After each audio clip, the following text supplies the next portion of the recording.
Bonjour et merci de regarder cette nouvelle chronique du vivant. Vous l'avez peut-être senti en ces derniers jours de novembre, plus de fatigue, le corps lourd, l'envie de ralentir et en même temps, autour de nous, tout semble accélérer. Les vitrines s'illuminent, les mails de promotion affluent, les agendas continuent de se remplir, les sollicitations sont bien là. Comme si le monde extérieur appuyait sur avance rapide au moment même où la nature, elle, semble appuyer sur pause. Pour être honnête, moi aussi, chaque année, je me fais un peu piéger. Je me surprends à vouloir tenir le cap, à vouloir me dépasser, et je ne comprends pas tout de suite pourquoi je suis plus lent, moins clair, moins efficace. Pourquoi je tombe un peu malade, pourquoi tout ne tient plus dans mon agenda ou dans mes journées. Et puis, je relève la tête, je regarde les arbres nus, la lumière qui décroît, les jours beaucoup plus courts, la neige qui parfois tombe, et je me rappelle qu'à ce moment-là de l'année, la Terre est en train de prendre tout le ciel dans ses bras. La Terre étreint complètement le ciel. Ça veut dire que toute la vie extérieure, c'est comme retirée, que la lumière se fait rare et que le cœur de la matière, la profondeur, prend toute la place. Dans nos corps, ça donne plus de besoin de chaleur, plus de besoin de sommeil, une envie de se poser, de se rassembler.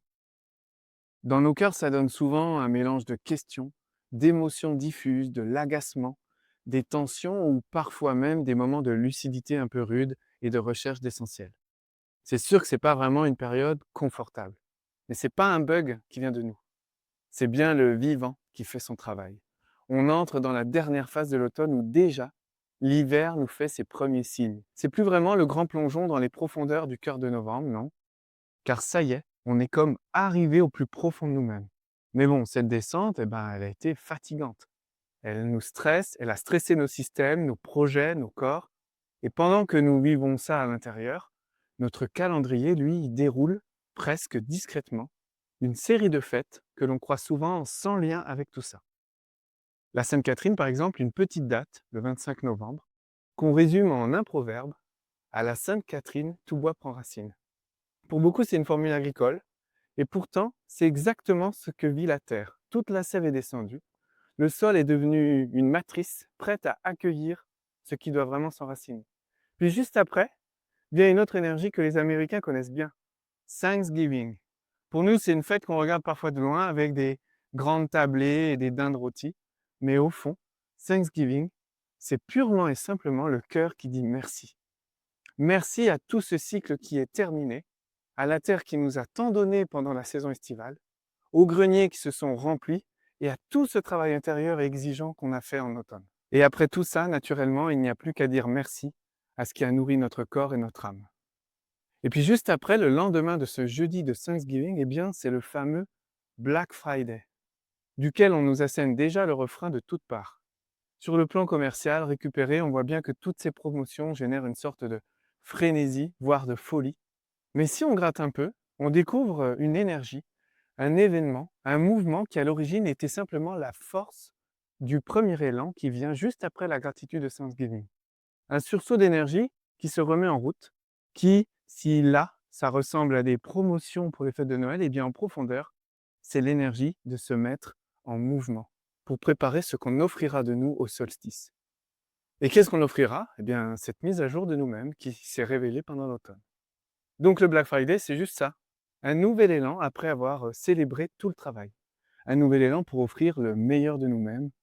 Bon, dans notre monde, ça se matérialise par des cadeaux en promotion, mais en réalité, le solstice, Yule ou Noël, c'est le moment où on présente ce cadeau qui est en nous, notre nouveau nous, notre mise à jour, un peu plus de meilleur de nous-mêmes. Et justement, avant ça, avant ce grand événement, dans le monde chrétien, dans les coulisses du commerce, s'ouvre le temps de l'Avent.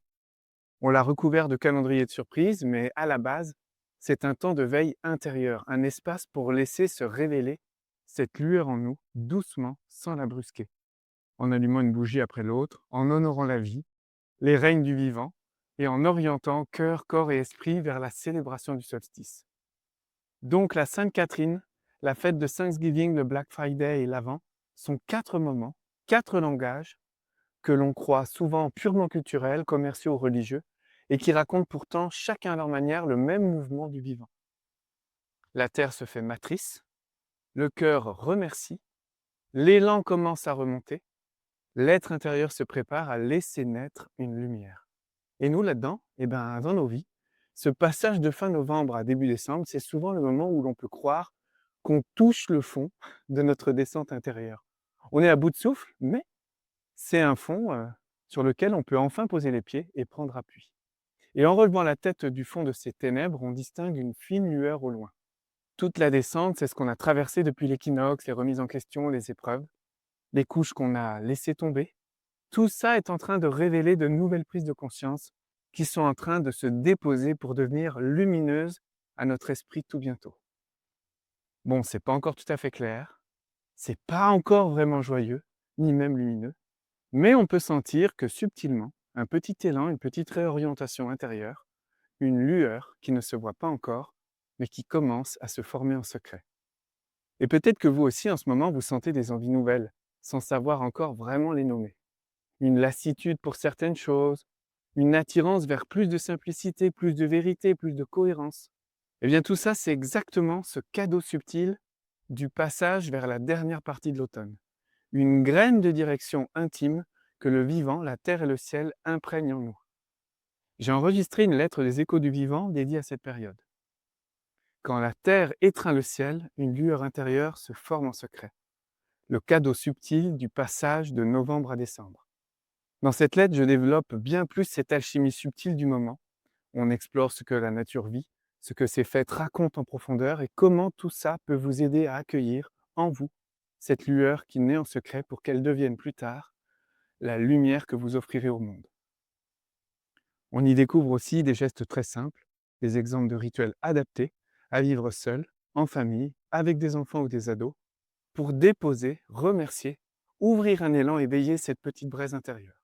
Alors si ce que je viens de partager résonne pour vous, si cette période vous bouscule, vous fatigue ou au contraire vous invite à revenir à l'essentiel, je vous invite à aller voir cette lettre des échos du vivant, consacrée à ce passage discret entre novembre et décembre, à cette transition de l'automne aux prémices de l'hiver, et pourquoi pas, à vous abonner pour cheminer avec nous au fil des saisons. Parce que ce moment où la Terre prend si passionnément le ciel dans ses bras est aussi celui où quelque chose en vous commence doucement à se réorienter. Et il mérite qu'on en prenne plus conscience pour lui laisser encore plus de place. Alors à très bientôt pour une prochaine chronique du vivant.